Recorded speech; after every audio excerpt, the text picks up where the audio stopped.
मुंबई दहशतवादी हल्ल्याचा मास्टरमाइंड आणि भारताचा शत्रू तहव्वूर राणाला घेऊन एनआयए पथक अगदी थोड्याच वेळात दिल्लीत दाखल होत आहे। राणाच्या प्रत्यर्पणाची याचिका अमेरिकन सर्वोच्च न्यायालयाला फेटाळल्यावर राणाचा ताबा घेण्यासाठी एनआयए आणि वरिष्ठ वकिलांचं विशेष पथक अमेरिकेत दाखल झालं। राणाच्या हस्तांतरणाची प्रक्रिया पूर्ण झाल्याची आता माहिती आहे आणि काही वेळातच त्याला घेऊन एनआयए पथक दिल्लीत दाखल होईल। राणासाठी मुंबई आणि दिल्लीत 2 कोठड्या सज्ज ठेवण्यात आल्यात। दिल्लीत आल्यानंतर सर्वात आधी एनआयए त्याची कोठडी घेण्याची शक्यता आहे। त्यानंतर मुंबईत आर्थर रोड जेलमध्ये अजमल कसाबच्याच अंडा सेलमध्ये राणाला ठेवण्यात येऊ शकतं। तसंच मुंबई पोलीसही त्याची कोठडी घेऊ शकतात। तहव्वूर राणावर भारतात खटला चालवून पाकिस्तानच्या नापाक इराद्यांचा पुन्हा एकदा पर्दाफाश करण्याची संधी भारताला आहे।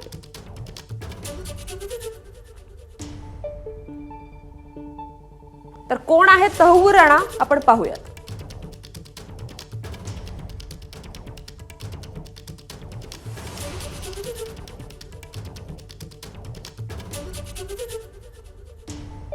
त्यामुळे तहव्वूर राणाचं प्रत्यार्पण आज महत्त्वाचं मानलं जातंय भारताच्या सुरक्षेच्या दृष्टिकोनातून।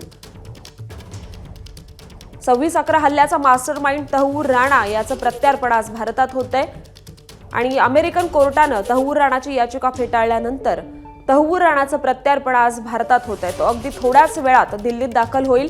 एनआयए पथकाकडून त्याची चौकशी त्याचबरोबर कोठडी देखील त्याची घेण्यात येईल। त्यामुळे तहव्वूर राणावर भारतात खटला चालवून पाकिस्तानच्या नापाक इराद्यांचा पुन्हा एकदा पर्दाफाश करण्याची संधी भारताला आहे। आणि या संदर्भात अधिक चर्चा करूयात आपले प्रतिनिधी सोमेश कोलगे।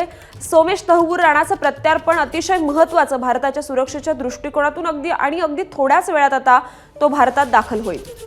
काय अपडेट्स मिळतायत?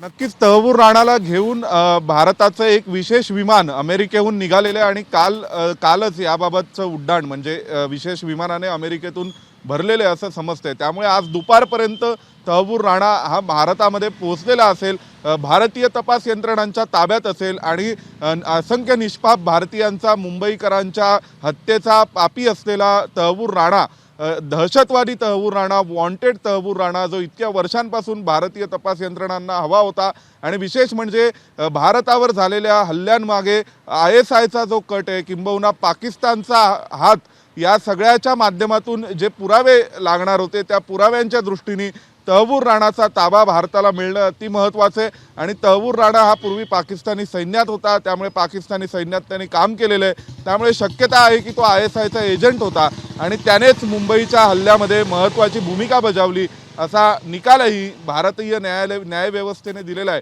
त्यामुळे तहव्वूर राणाला ताब्यात घेतल्यानंतर असंख्य वर्षांचा न्यायाचा लढा कुठेतरी भारताचा सकारात्मक दृष्टीने पुढे जातोय असं आपण नक्की म्हणू शकतो।